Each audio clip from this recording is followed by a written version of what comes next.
up, Facebook Live? Happy Wednesday. Hopefully you are having an amazing morning, evening, afternoon, and whatever time or place you're choosing to tune in. First off, thank you for spending a little life with me. It's good to see you and have you here. Second, as you're tuning in, as always, I'd love to know, number one, where you're tuning in from. Number two, love to know three things you're grateful for. If you wouldn't mind putting it right over there in the chat section. I always love hearing from you. Today, we're going to talk about the concept of thoughtful disagreement. And my challenge to you is very simple. Go have a conversation with someone that you 100% disagree with and enjoy it.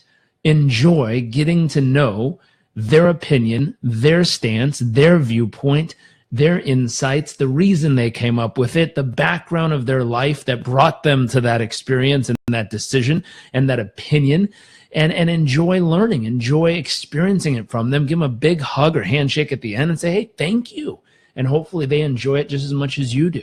My own little soapbox moment, I think in the world we're in today, we need more of that. We need more people who radically disagree with each other to have a thoughtful conversation and learn how to better understand and appreciate the other person that they're communicating with, regardless if that human being decides to have the same opinion or not.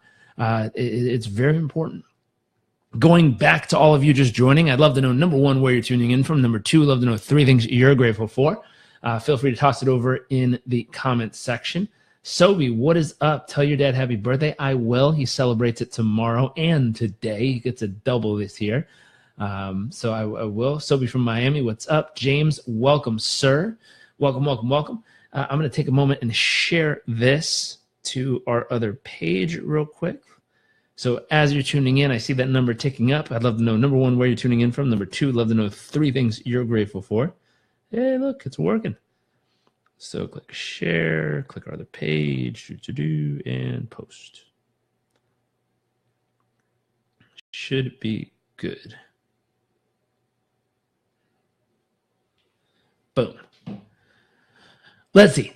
So to start off with all of you who are joining us, if you have a moment to shoot over in the comment section where you're tuning in from and three things you're grateful for, I'd greatly appreciate it. The next thing I'd love to start off with is I'd love to ask you what topic and when is the last time you 100% disagreed with someone. Like you literally said, blue and they said yellow.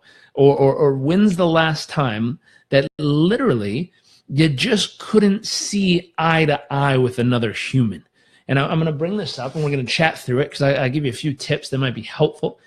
Let's see. Ellen from Orlando, grateful for my life, my mother, and God. Very nice. Lorelei, I'm grateful for. Jasmine from Fayetteville, North Carolina. Welcome. Grateful for my chance to plug in a day live today in family. Very nice. Claus from Germany. Welcome, sir. Grateful for your live right now. Sobi, grateful for life, career, and health. Very nice, very nice. So again, just if you're just tuning in, love to know, number one, where you're tuning in from. Number two, love to know three things you're grateful for. The first question that we're going to start off with is really simple. When is the last time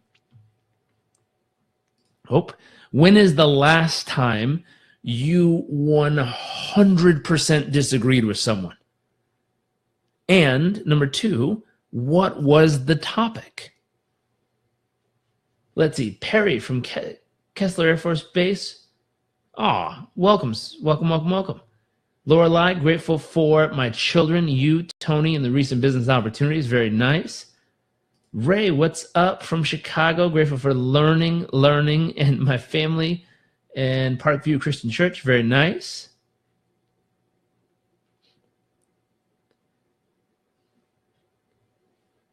Jasmine, U.S. Air Force veteran. Thank you for your service, Perry.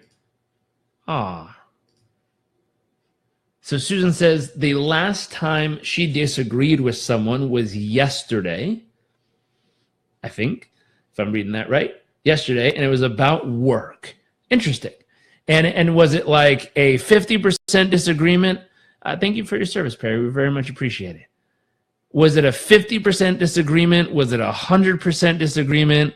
Was it like you just couldn't see eye to eye? I'd love to know, number one, when's the last time you disagreed with someone? And number two, what was the topic that you disagreed on? And what's wild, 90% disagreement. Okay. Now, quick question. Who was right? It's usually my favorite question. Now, what's interesting about this topic is the reason I challenge you to go, let's see, Emilio says all the time, Claus, my brother-in-law believe meat is important for my child and always gets aggressive about the topic. We live vegan for 10 years already and professional in nutrition, health, and so on. Susan, obviously you were right. I know. Emilio says, I'm right. Lorelei, I'm always right. Let's see. I'm married to a hot-tempered Latin woman. Disagreements happen quite frequently. Fair enough. Ben, hey, how you doing, sir? Welcome.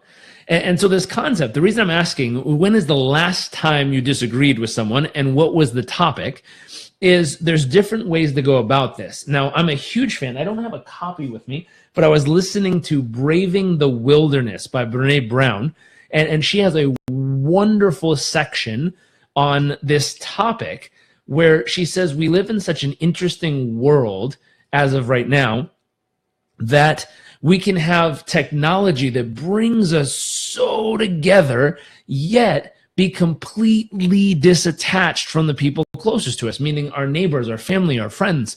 And what happens, she says, is a lot of times we'll end up disagreeing with them or not choosing the same opinion.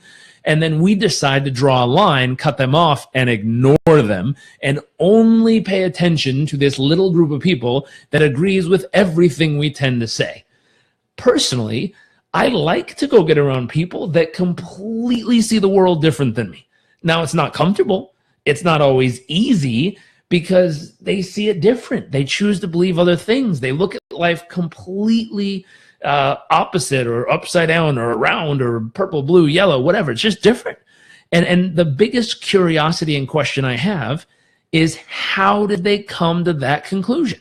What caused them in their world, in their life, to navigate everything that's available and come to this conclusion instead of this conclusion?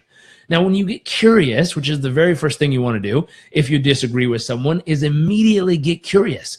Ask a lot of questions. How did you come up with that? When did you decide that? How has it served you? What's the benefit of believing that? You know, where did you find your facts and information? What caused you to still believe in it over all these years? How long have you believed it this way?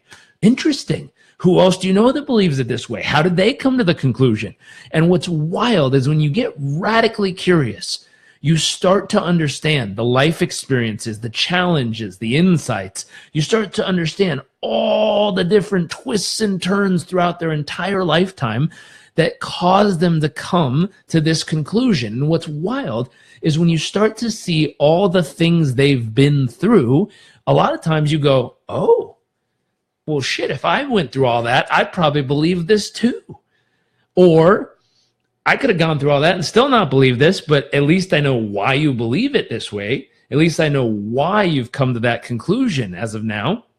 And what happens is by becoming radically curious, you start to understand their world. Now, there's lots of shortcuts to understand their world and things we teach about in Performance Coach University, whether you're looking at something like spiral dynamics, you're looking at their DISC assessment, you're looking at multiple different personality profiles like Myers-Briggs or what's the other one? Wealth dynamics profile. You're looking at all these different personality types and how they filter, and you're using them as filters, the stage of life, the age, their experience, where they grew up, what they've been around.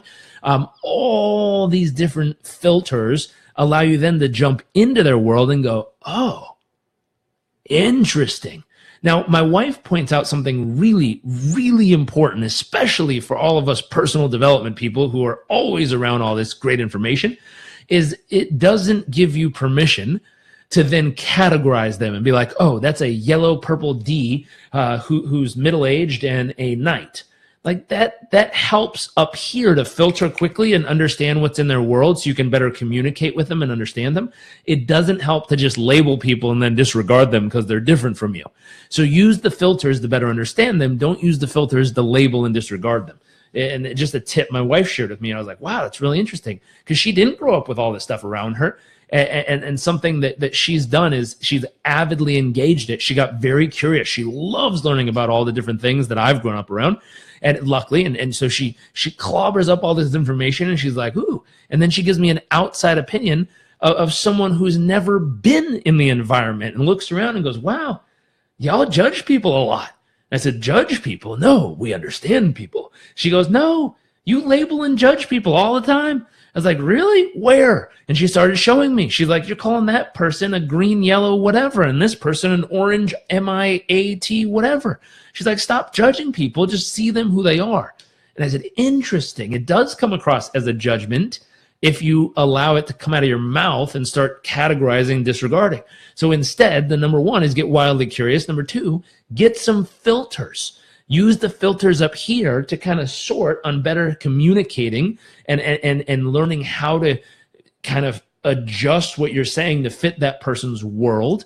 I had a client where I was working with him and his wife, and what was happening is I would talk to him one way, and then I would talk to her totally different. He's like, hey, why are you always telling me I need to work harder and get my shit together? And then you're telling her how wonderful she is. Like, you should tell her to get her shit together. And I started laughing. I said, well, I've learned through a bunch of experts and through the different filters that in order to get the information to process properly, you have to say it differently to different people. Nothing to do with his wife or him. It's the ability to communicate it in a way that that person can hear it. So the next step with the filters, number one, wildly curious. Number two, get some filters. Number three, learn how to take what you're saying and say it in the language of the person you're communicating with. That's like us going to China and screaming at someone in English or Spanish because they don't get us and being like, where are the giant pandas? Doesn't matter how loud you get, doesn't matter how intense you get or how serious you get. If you're not speaking in their language, they're going to look at you like you're freaking weird and be like, what's wrong with you? And so this piece is interesting.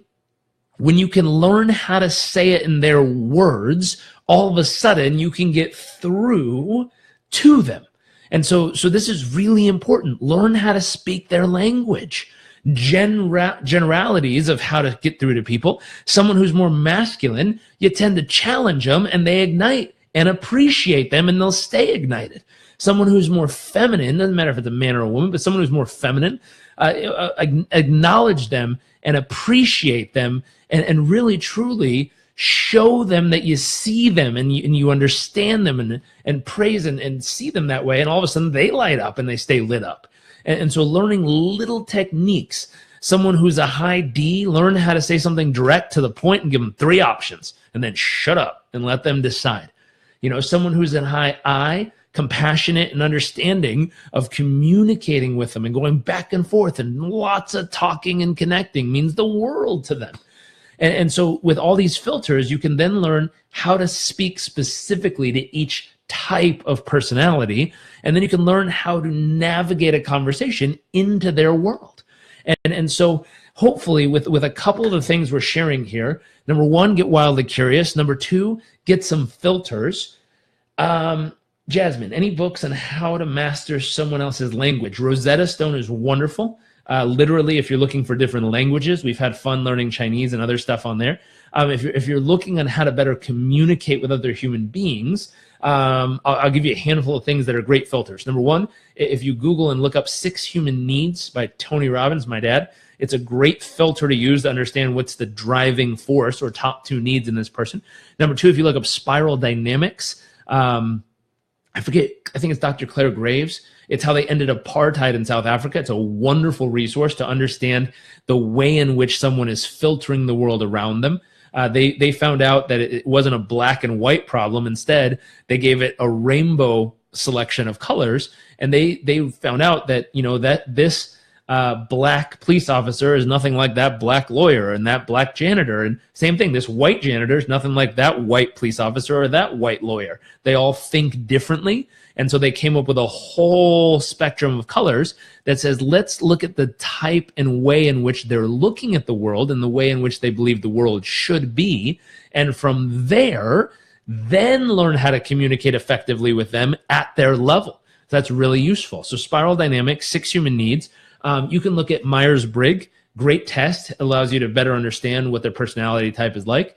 You can look at strength finders, what are their core strengths and how to make sure you're helping navigate towards projects and opportunities that live true to their strengths and allow them to shine. You can look at, Emilio says, Toastmasters, you train to do great evaluations, how to give positive suggestions, very nice. The other ones you can look at is stage of life. Alison Armstrong has great work on the developmental stages that men and women both evolve through at different times of their life. We teach all this stuff in Performance Coach University because my thought is if someone's going to be a high performance coach, they're going to have to communicate with lots of different types of people and not just the ones that get along with them. You have to communicate with people who radically disagree with you and still be able to get the right concept or coaching to them to get them to perform. So we teach all this stuff. And it's very useful. It's why I'm sharing it with you here, because it'll dramatically change the way that you can communicate with everyone around you. We're actually working on an update of the program right now, which will be a high performance leadership program for people who are in organizations that don't want to become a coach. They just want to better coach and lead their team or their company or their organization.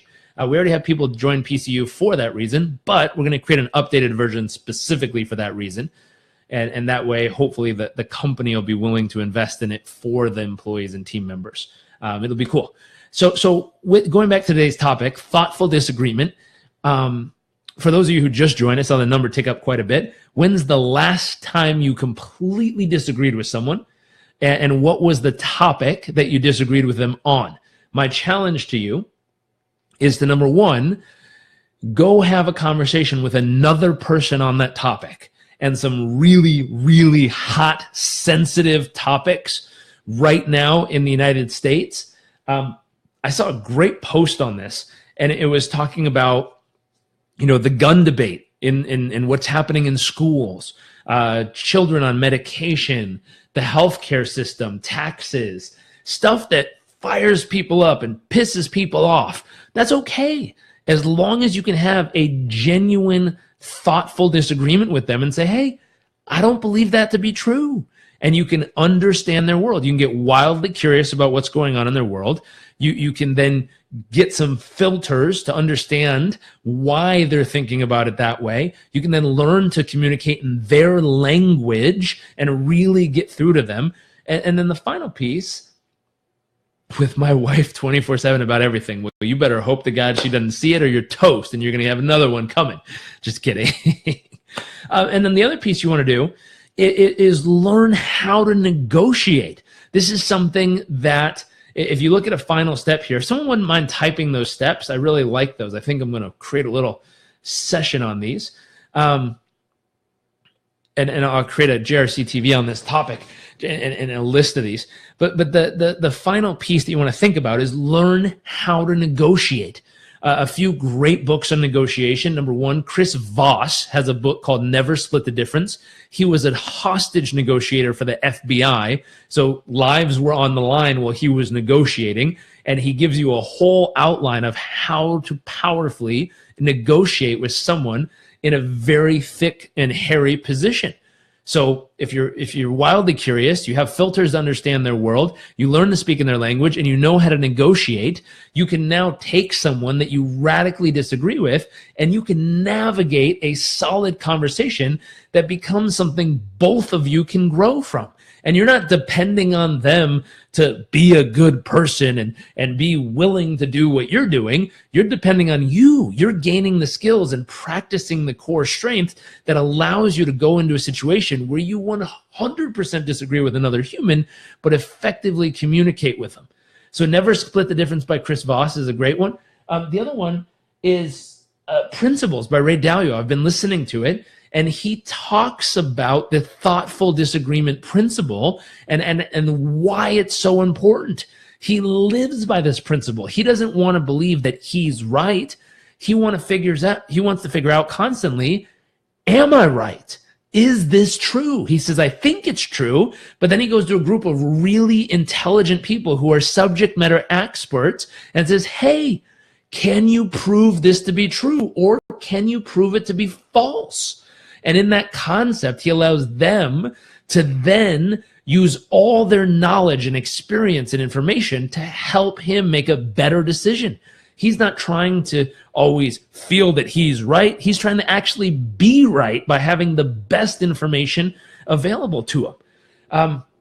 So hopefully this is useful. And my challenge to you, purposefully in the next 24 hours, go out and thoughtfully have a disagreement with someone. Do it intelligently. Use these steps to really, truly have a great conversation, learn about them, experience their world, learn to speak in their language, understand why they're, get curious, learn how to have some filters to understand their world, learn how to speak their language, and then learn how to negotiate on the topic. Now, Brene Brown points out something really important. She says the worst thing that can happen in a disagreement is two people saying, let's just agree to disagree. That is not useful. I don't want to agree to disagree. I want to know why. I want to know every single reason how you came to this conclusion, everything that happened, so that I can understand why you came to this conclusion, if that makes sense. I don't want to just say, I'm going to agree to disagree and I'm going to walk away because I can't even talk about this. And we're living in a world and time in history right now where if you disagree with someone, they go, I can't even talk about this, and literally walk out of the room. And I scratch my head. I'm like, wow, have we forgotten how to communicate? Have we forgotten how to literally hold a separate opinion and literally debate through it? I was just hanging out with Brandon Webb. He's going to be, I think, on next week's JRC TV. If you scroll down and look through the live videos like this, he was a guest here. And what's wild, he was talking about this. He says, people disagree, and then they get so frustrated and so upset that they lose their ability to communicate. So one other tip that would be highly useful is if you find yourself getting triggered and someone sets you off and you're like, and you feel like you're going to pop and you can't even think straight, what you want to do is take 3 deep breaths. And it looks like this. You can try it right now if you're watching. You just go in through your nose. At the very, very top, you go a little through your mouth. Then you squeeze. And then you go 1, 2, 3, 4, 5. And on 5, you open your mouth and you go, you drop your head, you drop your shoulders, you let all the air out. And then you do it again. A little more at the top. Then squeeze. And then all the way out.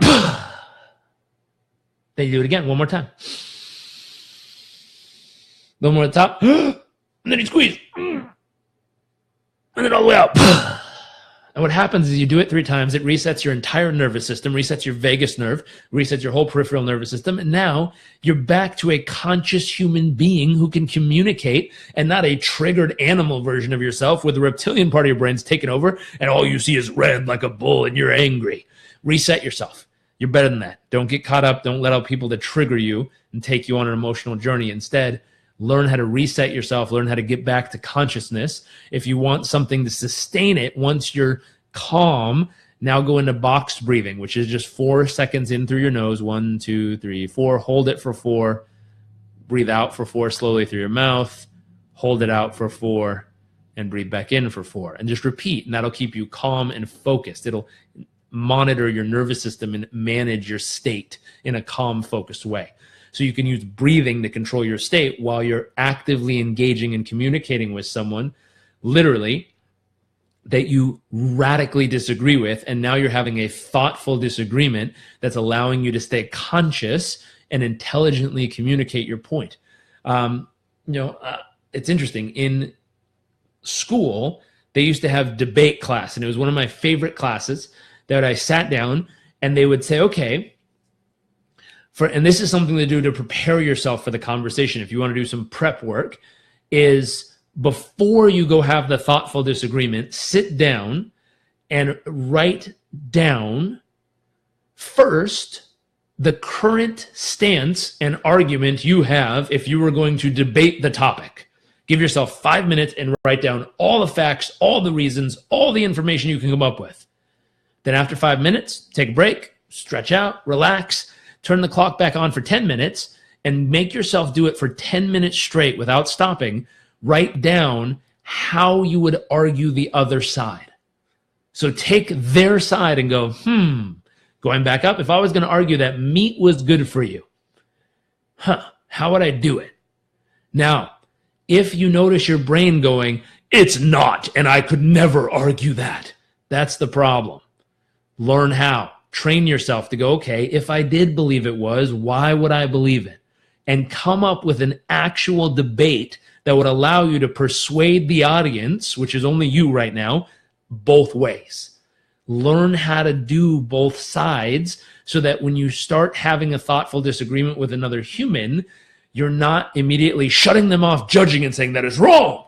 Instead, you're able to go, listen, I can argue your side all day long. I know all the facts. I know exactly what it is that you're saying and why you're saying it. As a matter of fact, I've probably come up with more reasons than you of your own opinion and your own stance. I don't disagree with you because I can't understand the way you look at life. I disagree with you because I honestly believe in other things. And that's okay. And we can thoughtfully disagree on this. I'm not going to say we agree to disagree, and I'm not going to try to convince you anything. I'm just going to say, hey, I can see it from both sides. I understand where you're coming from. That's fascinating. Teach me about your world. And you can dive in with pure respect for them because you've invested the time to actually come from their side. So hopefully this is useful. And let me ask, was this useful today? Is this a useful conversation for people? If you think it is, if you don't mind, I'd love if you hit the share button and help us, either tag people in the comment section or hit the share button and hopefully help us reach more people with this conversation. I think this topic at this moment in history is really, really important for so many people because we have people so polarized right now that they can't even effectively communicate with each other. And if anything that I've seen going around the world multiple times, if culture is going to evolve, if we're going to find a way to improve or enhance the situation, we have to be able to communicate through it. And we have to be able to do it. The other way that this is really important is in, Gottman University. He talks about part of the way to build trust and commitment in a relationship is learning how to effectively communicate through topics that you radically disagree on, and learning how to take your partner's influence and how to allow them to take your influence as well. If you want one more thing, if you're in a significant relationship, go to Gottman, I think it's Gottman.com or Gottman University, and go through their little house that creates a strong, lasting relationship. They studied 3,000 couples for 30 years and taught these people or studied these people and figured out what made a master of relationship, what made a disaster of relationship. And so if you look at their research, one of the core 7 elements, one of those things is to learn how to communicate effectively through disagreement. So hopefully this is useful. If you found it useful, click that share button. Thank you for tuning in. I will see you all tomorrow. Hope you have an amazing morning, evening, day, afternoon, and I'll see you later. Bye.